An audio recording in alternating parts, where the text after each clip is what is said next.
Après la relocalisation de 120 000 demandeurs d'asile, les 28 chefs d'État et de gouvernement doivent maintenant se pencher sur les autres volets de la crise migratoire. L'Union veut d'une part renforcer ses frontières extérieures, mais elle compte aussi dans le même temps accroître ses efforts humanitaires auprès de pays soumis à un afflux important de réfugiés comme la Turquie, la Jordanie et le Liban. À son arrivée, le Premier ministre hongrois a particulièrement insisté sur la protection des frontières.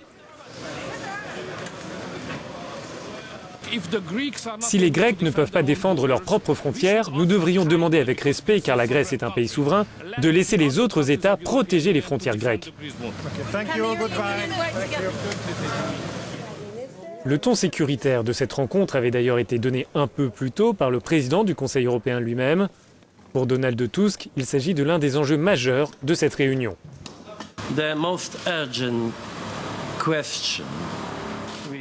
La question la plus urgente que nous devons nous poser ce soir est comment retrouver le contrôle de nos frontières extérieures. Autrement, cela ne sert à rien de parler d'une politique migratoire commune.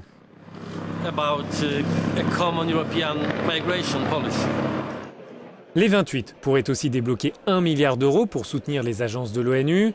La Commission propose de son côté de mobiliser près de 2 milliards d'euros supplémentaires. Mais l'institution s'en prend aussi aux États membres. Ce n'est évidemment pas une coïncidence si la Commission européenne a annoncé le lancement de 40 procédures en infraction pour non-respect du droit d'asile contre 19 États membres, dont la France et l'Allemagne.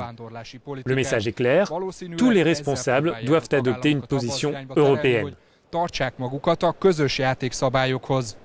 Zsíros Sándor, Euronews, Brüsszel.